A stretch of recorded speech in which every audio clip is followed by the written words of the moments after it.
Imagination presents The Door In. The Wall by Herbert George Wells. Read by Arthur Lane. Chapter 1. One confidential evening, not 3 months ago, Lionel Wallace told me this story of the door in, the wall. And at the time I thought that so. Far as he was concerned, it was a true story. He told it to me with such a direct simplicity of conviction that I could not do otherwise than believe in him. But in the morning, in my own flat, I woke to a different atmosphere, and as I lay in bed and recalled the things he had told me, stripped of the glamour of his earnest, slow voice, denuded of the focused, shaded table light, the shadowy atmosphere that wrapped about him, and the pleasant, bright things, the dessert and glasses and napery of the dinner we had shared, making them for the time a bright little world quite cut off from everyday realities. I saw it all as frankly incredible. He was mystifying, I said, and then how well he did it. It isn't quite the thing I should have expected him of all people to do well. Afterwards, as I sat up in bed and sipped my morning tea, I found myself trying to account for the flavor of reality that perplexed me in his impossible reminiscences by supposing they did in some way suggest present, convey I hardly know which word to use experience. It was otherwise impossible to tell. Well, I don't resort to that explanation. Now, I have got over my intervening doubts.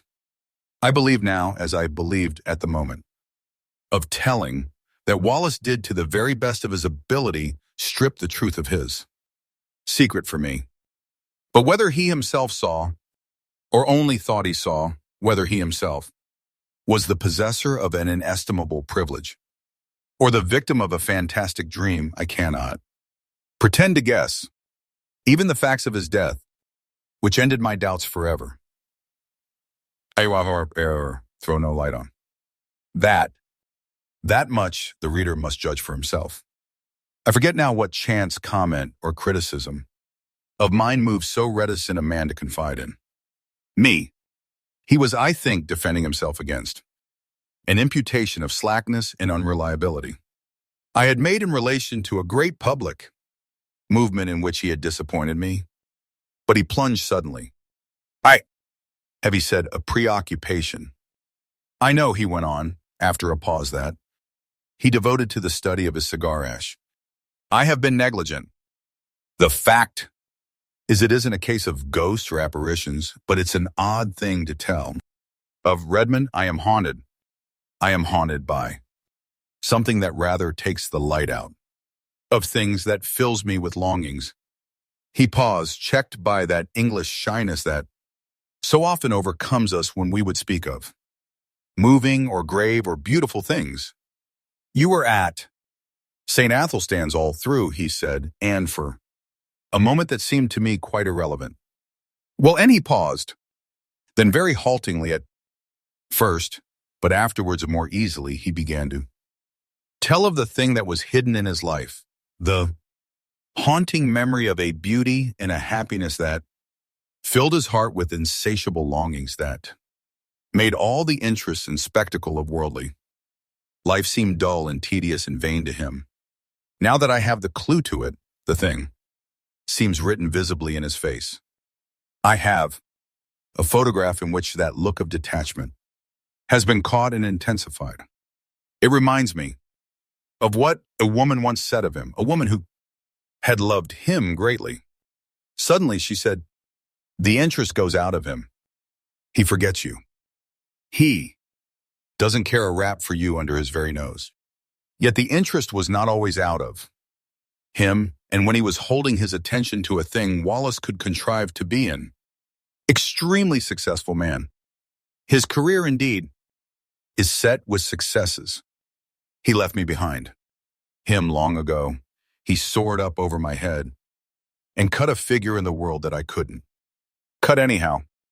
He was still a year short of 40, and they say now that he would have been in office and very probably in the new cabinet if he had lived. At school, he always beat me, without effort, as it were, by nature. We were at schooled together at St. Athelstan's College Inn, West Kensington for almost all our school time.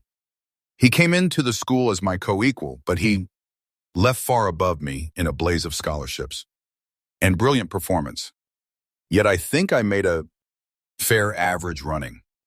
And it was at school I heard, first, of the door in the wall that I was to hear, of a second time only a month before his death. To him, at least, the door in the wall was real. Door leading through a real wall to immortal realities. Of that I am now quite assured. And it came into his life early when he was a little fellow between 5 and 6.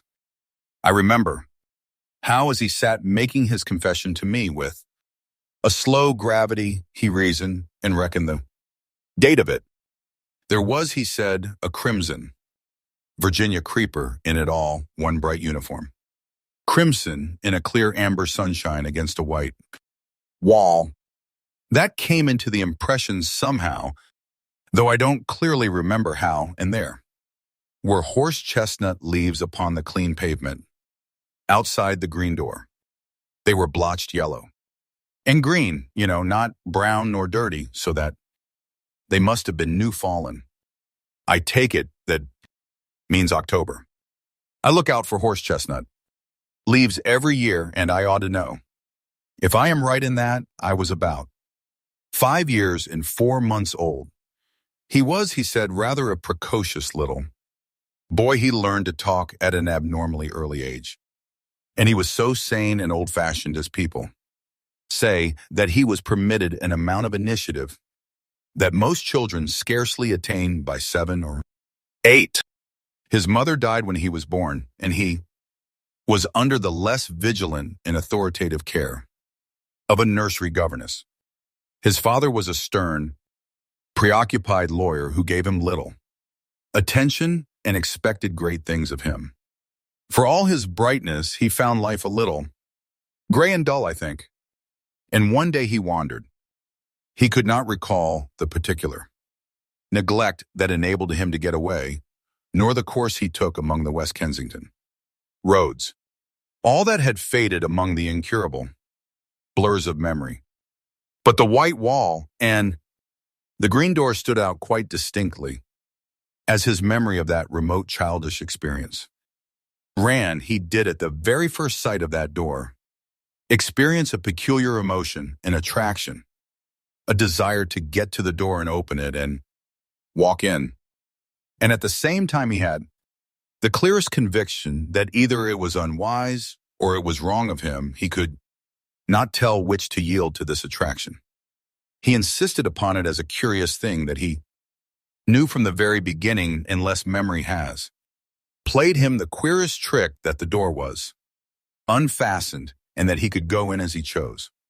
I seemed to see the figure of that little boy drawn and repelled, and it was very clear in his mind too, though why it should be so was never explained, that his father would be very angry if he went through that door. Wallace described all these moments of hesitation to me with the utmost particularity.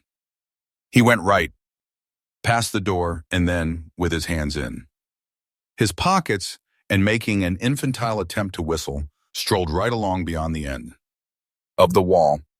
There he recalls a number of mean, dirty shops, and particularly that of a plumber and decorator with a dusty disorder, of earthenware pipes, sheet-lead ball taps, pattern books of wallpaper and tins of enamel. He stood pretending to examine these things and coveting, passionately desiring the green door. Then he said he had a gust of emotion. He made a run for it, lest hesitation should grip him again. He went plump with outstretched hand through the green door and let it slam behind him. And so, in a trice, he came into the garden that has haunted all his life. It was very difficult for Wallace to give me his full sense of that garden into which he came. There was something in the very air of it that exhilarated, that gave one a sense of lightness and good happening and well-being.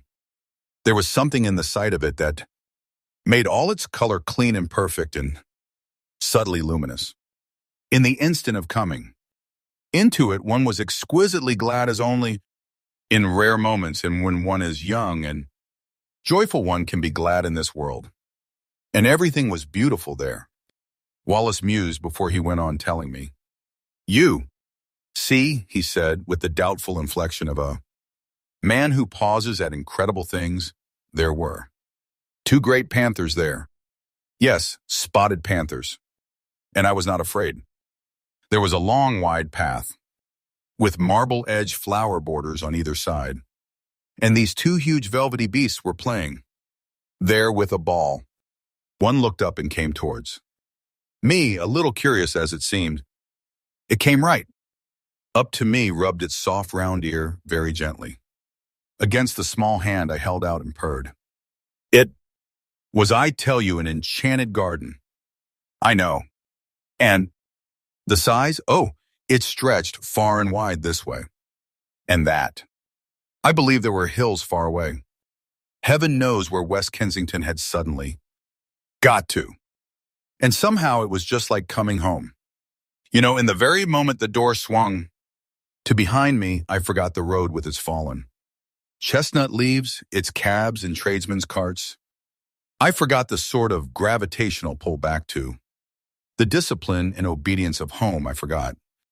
All hesitations and fear, forgot discretion, forgot all the intimate realities of this life. I became in a moment a very glad and wonder happy little boy in another world. It was a world with a different quality, a warmer, more penetrating, and mellower light with a faint, clear gladness. In its air, and wisps of sun touched cloud in, the blueness of its soaring.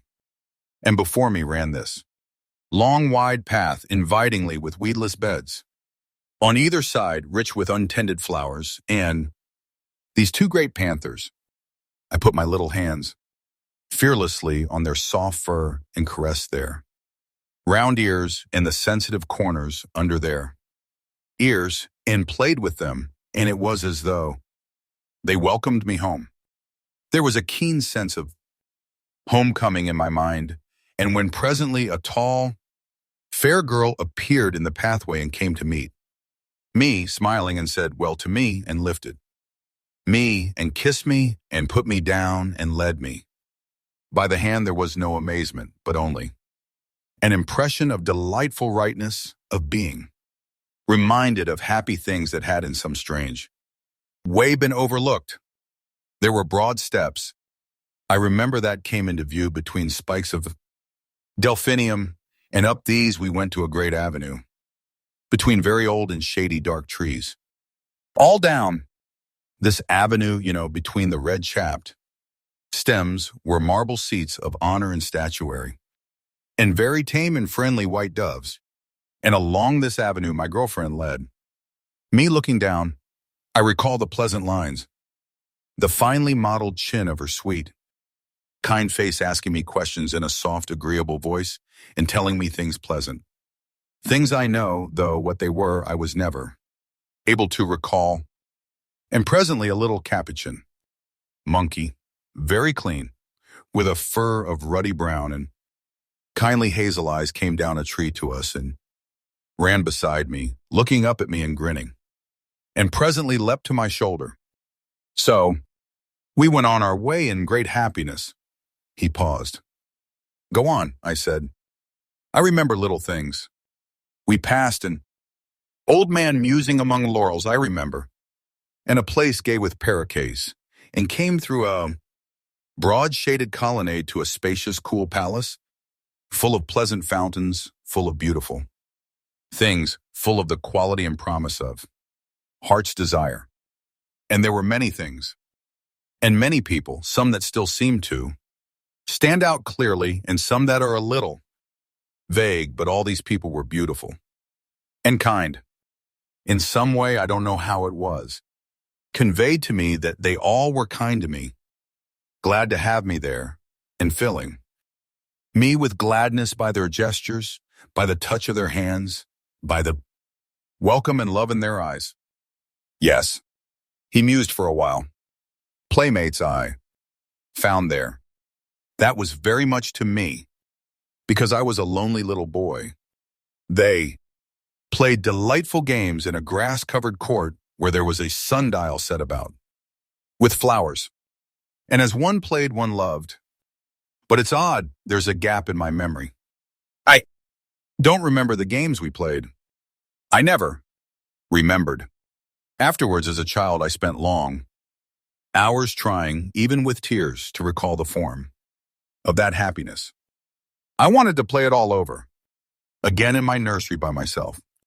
No, all I remember is the happiness and two dear playfellows who were most with me. Then presently came a somber, dark woman with a grave, pale face and dreamy eyes. A somber woman wearing a soft, long robe of pale purple, who carried a book and beckoned and took me aside with her into a gallery above a hall, though my playmates were loath to have me go, and ceased their game and stood watching as I was carried away. "Come back to us," they cried. "Come back to us soon." I looked up at her face, but she heeded them not at all. Her face was very gentle and grave.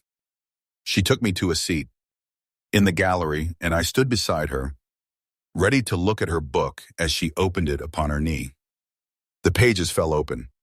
She pointed, and I looked, marveling, for in the living pages of that book saw myself. It was a story about myself, and in it were all the things that had happened to me since ever I was born. It was wonderful to me because the pages of that book were not pictures, you understand, but realities. Wallace paused gravely, looked at me doubtfully. "Go on," I said. "I understand. They were realities, yes, they must have been. People moved and things came and went in them. My dear mother, whom I had near forgotten. Then my father, stern and upright, the servants, the nursery, all the familiar things of home. Then the front door and the busy streets with traffic. To and fro I looked and marveled and looked, half doubtfully, again into the woman's face, and turned the pages over, skipping this and that, to see more of this book, and more, and so at last I came to myself, hovering and hesitating, outside the green door and the long white wall, and felt again the conflict and the fear. And next I cried and would have turned on, but the cool hand of the grave woman delayed me. Next I insisted and struggled, gently with her hand, pulling up her fingers with all my childish strength, and as she yielded and the page came over, she bent down upon me like a shadow and kissed my brow. But the page did not show the enchanted garden, nor the panthers, nor the girl who had led me by the hand, nor the playfellows who had been so loath to let me go. It showed a long gray street in West Kensington on that chill hour of afternoon before. The lamps are lit, and I was there, a wretched little figure, weeping aloud for all that I could do to restrain myself, and I was weeping because I could not return to my dear playfellows who had called after me, "Come back to us! Come back to us!" Soon I was there. This was no page in a book, but harsh reality, that enchanted place, and the restraining hand of the grave mother at whose knee I stood had gone. Whither have they gone? He halted again and remained for a time staring into the fire. "Oh, the wretchedness of that return," he murmured. "Well," I said after a minute or so, "poor little wretch I was brought back to. This gray world again, as I realized the fullness of what had happened to me. Way to quite ungovernable grief. And the shame and humiliation of that public weeping, and my disgraceful homecoming remain with me. Still, I see again the benevolent-looking old gentleman in gold spectacles who stopped and spoke to me, prodding me first with his umbrella. 'Poor little chap,' said he. 'And are you lost then? And me a London boy of 5 and more, and he must needs bring in a kindly young policeman and make a crowd of me, and so march me home, sobbing, conspicuous. And frightened, I came from the enchanted garden to the steps of my father's house. That is as well as I can remember my vision of That garden, the garden that haunts me still. Of course, I can convey nothing of that indescribable quality of translucent unreality, that difference, from the common things of experience that hung about it all. But that is what happened. If it was a dream, I am sure it was a daytime and altogether extraordinary dream. Naturally. There followed a terrible questioning by my aunt, my father, the nurse, the governess, everyone. I tried to tell them, and my father gave me my first thrashing for telling lies. When afterwards, I tried to tell my aunt, she punished me again for my wicked persistence. Then, as I said, everyone was forbidden to listen to me, to hear a word about it. Even my fairy tale books were taken away from me for a time because I was too imaginative. Yes, they did that. My father belonged to the old school, and my story was driven back upon myself. I whispered it to my pillow that was often damp, and salt to my whispering lips with childish tears. And I added always to my official and less fervent prayers this one heartfelt request. Please God, I may dream of the garden. Oh, take me back to my garden. Take me back to my garden. I dreamt often of the garden. I may have added to it. I may have changed it. I do not know. All this, you understand, is an attempt to reconstruct from fragmentary memories. A very early experience. Between that and the other consecutive memories of my boyhood there is a gulf. A time came when it seemed impossible I should ever speak of that wonder glimpse again. I asked an obvious question. No, he said. I don't remember that I ever attempted to find my way back to the garden in those early years. This seems odd to me now, but I think that very probably a closer watch was kept on my movements after this misadventure to prevent my going astray. No, it wasn't until you knew me that I tried for the garden again. And I believe there was a period, incredible as it seems now, when I forgot the garden altogether when I was about 8 or 9, it may have been. Do you remember me as a kid at St. Athelstan's? Rather, I didn't show any signs, did I? Those days of having a secret dream? Chapter 2, he looked up with a sudden smile. Did you ever play Northwest Passage with me? No, of course you didn't come my way. It was the sort of game, he went on, that every imaginative child plays all day. The idea was the discovery of a Northwest Passage. To school. The way to school was plain enough. The game consisted in finding some way that wasn't plain, starting off 10 minutes early in some almost hopeless direction, and working one's way round through unaccustomed streets to my goal.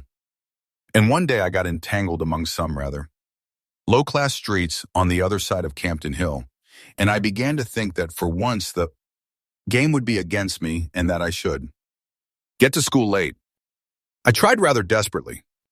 A street that seemed a cul-de-sac and found a passage at the end. I hurried through that with renewed hope. I shall do it yet, I said, and passed a row of frowsy little shops that were inexplicably familiar to me, and behold, there was my long white wall and the green door that led to the enchanted garden. The thing whacked upon me suddenly. Then after all, that garden, that wonderful garden, wasn't a dream. He paused. I suppose my second experience with the green door marks the world of difference. There is between the busy life of a schoolboy and the infinite leisure of a child. Anyhow, this second time I didn't for a moment think of going in straight away. You see, for one thing, my mind was full of the idea of getting to school in time, set on not breaking my record for punctuality. I must surely have felt some little desire at least to try the door, yes. I must have felt that, but I seem to remember the attraction of this door mainly as another obstacle to my overmastering determination to get to school. I was immediately interested by This discovery I had made, of course I went. On with my mind full of it, but I went on. It didn't check me. I ran past, tugging out my watch, found I had 10 minutes still to spare, and then I was going downhill into familiar surroundings. I got to school, breathless, it is true, and wet with perspiration. But in time, I can remember hanging up my coat and hat, went right by it and left it behind me. Odd, eh? He looked at me thoughtfully. Of course, I didn't know then that it wouldn't always be. There. Schoolboys have limited imaginations. I suppose I thought it was an awfully jolly thing to have it there, to know my way back to it, but there was the school tugging at me. I expect I was a good deal distraught and inattentive. That morning, recalling what I could of the beautiful, strange people I should presently see. Again, oddly enough, I had no doubt in my mind that they would be glad to see me. Yes, I must have thought of the garden that morning just as a jolly sort of place to which one might resort in. The interludes of a strenuous scholastic career. I didn't go that day at all. The next day was a half holiday, and that may have weighed with me. Perhaps, too, my state of inattention brought down impositions upon me and docked the margin of time necessary for the detour. I don't know. What I do know is that in the meantime, the enchanted garden was so much upon my mind that I could not keep it to myself. I told what was his name, a ferrety-looking youngster we used to call Squiff. Young Hopkins, said I. Hopkins, it was. I did not like telling him. I had a feeling that in some way it was against the rules to tell him, but I did. He was walking part of the way home with me. He was talkative. And if we had not talked about the enchanted garden, we should have talked of something else, and it was intolerable to me to think about any other subject. So I blabbed. Well, he told my secret. The next day in the play interval, I found myself surrounded by one half. A dozen bigger boys, half teasing and wholly curious to hear more of the enchanted garden. There was that big Fawcett, you remember. Him and Carnaby and Morley Reynolds. You.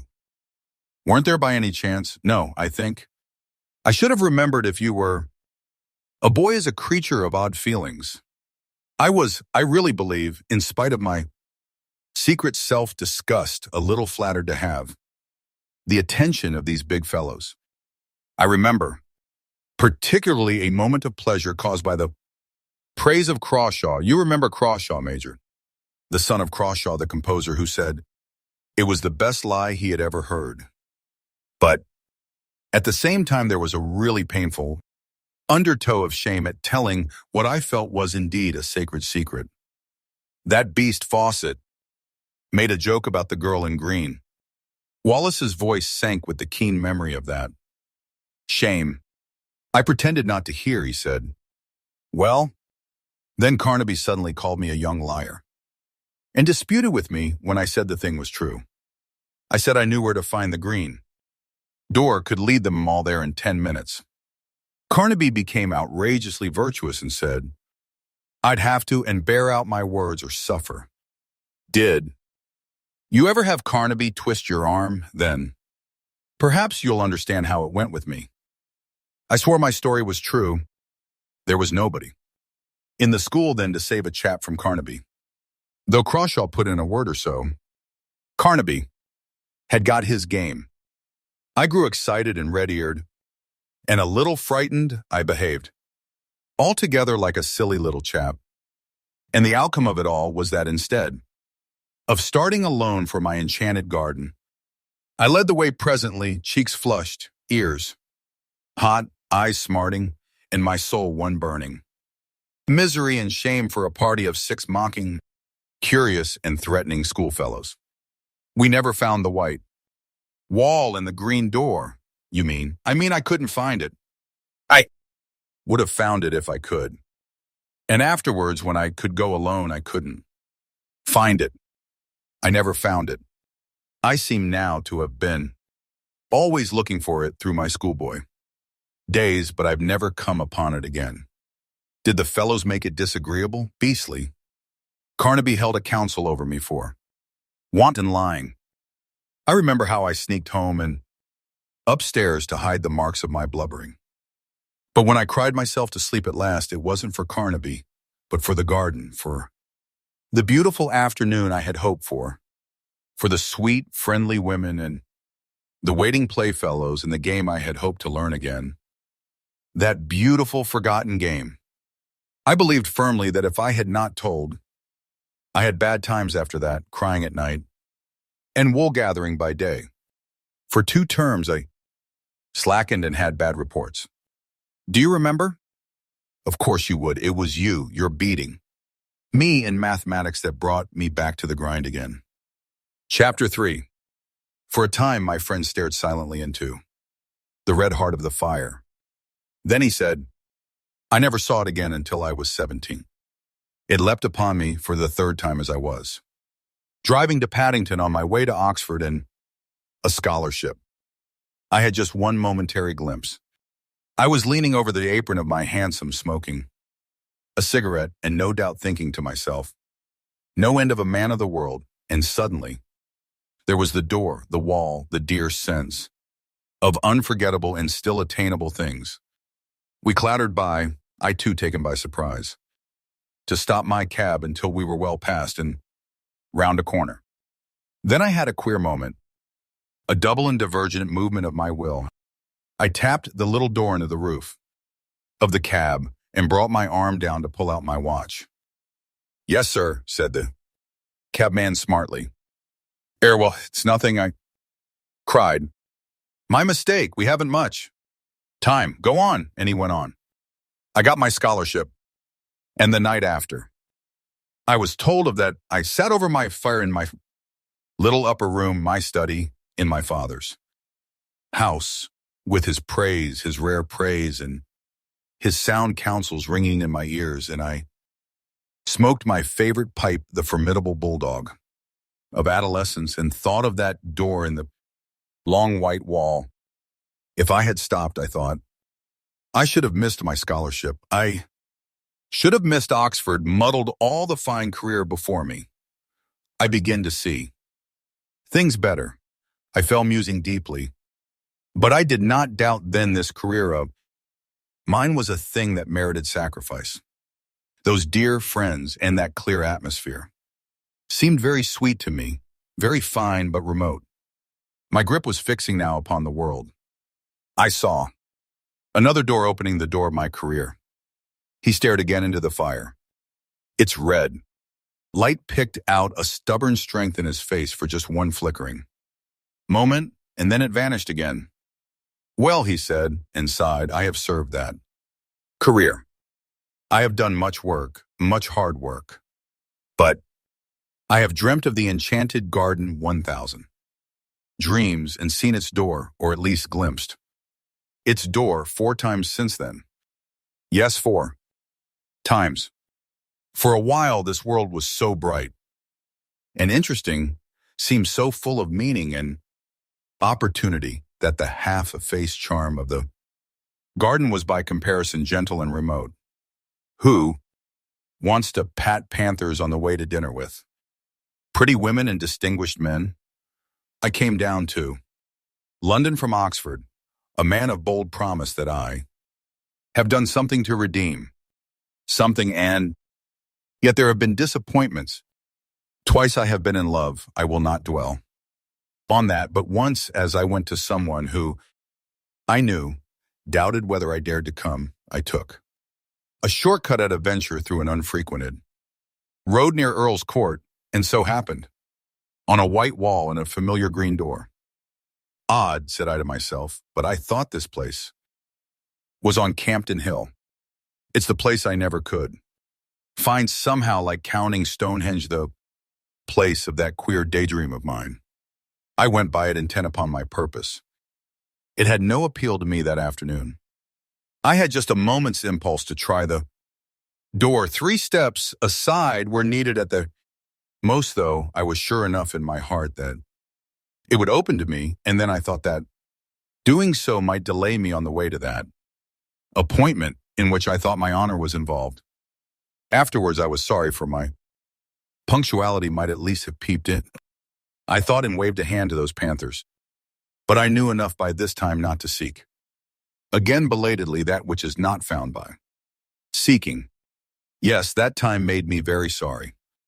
Years of hard work after that and never a sight of the door. It's only recently it has come back to me. With it, there has come a sense as though some thin tarnish had spread itself over my world. I began to think of it as a sorrowful and bitter thing that I should never see that door again. Perhaps I was suffering a little from overwork. Perhaps it was what I've heard spoken of as the feeling of 40.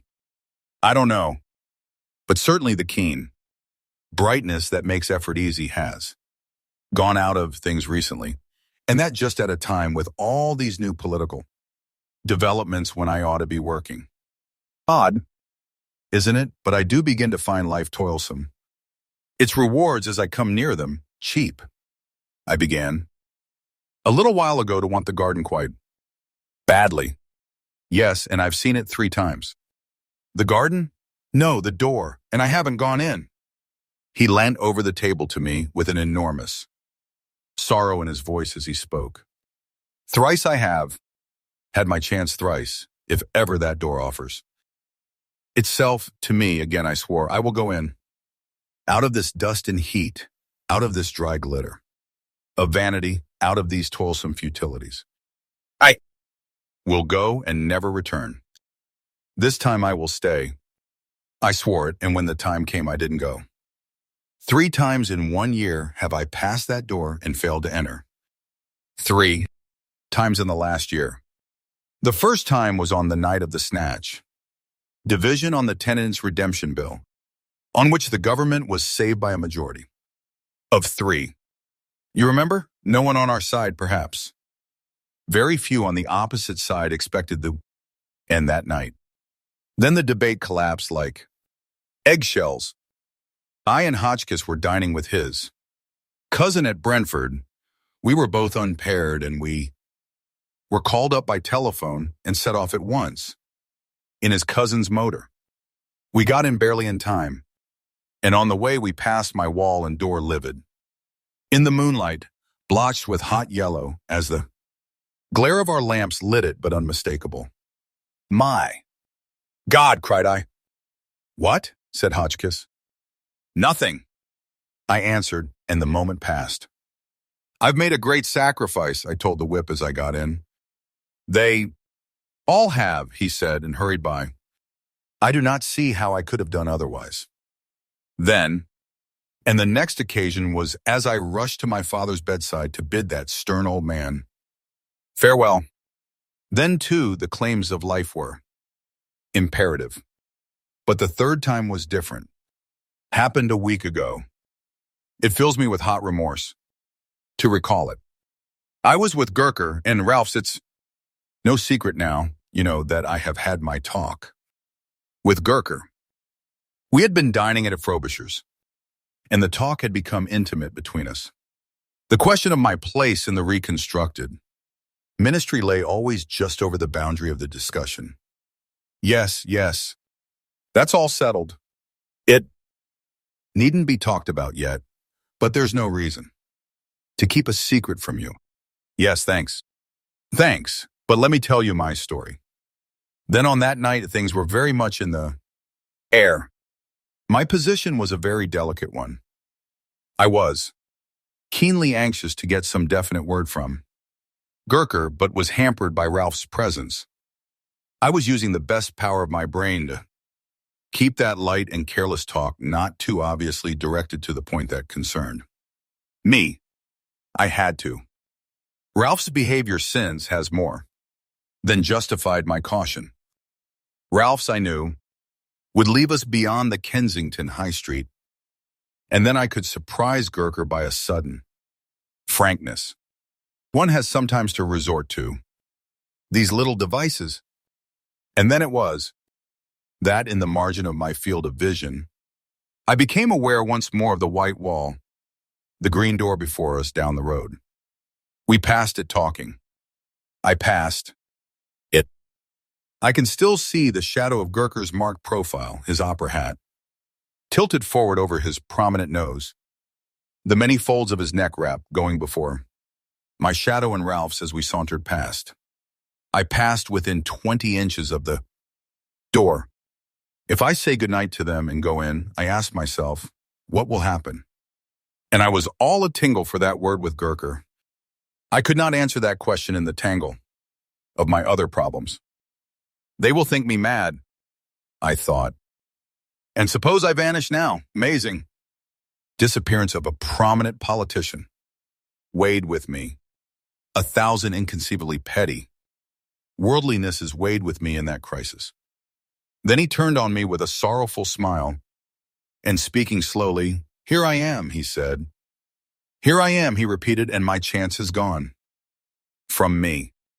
3 times in 1 year the door has been offered me, the door that goes into peace, into delight, into a beauty beyond dreaming, a kindness no man on earth can know. And I have rejected it, Redmond, and it has gone. How do you know? I know. I know. I am left now to work it out, to stick to the task that held me so strongly when my moments came. You say I have success, this vulgar, tawdry, irksome, envied thing. I have. He had a walnut in his big hand. If that was my success, he said, and crushed it and held it out for me to see. Let me tell you something, Redmond. This loss is destroying me. For 2 months, for 10 weeks. Nearly now I have done no work at all, except the most necessary and urgent duties. My soul is full of inappeasable regrets. At nights when it is less likely I shall be recognized, I go out. I wander. Yes, I wonder what people would think of that if they knew.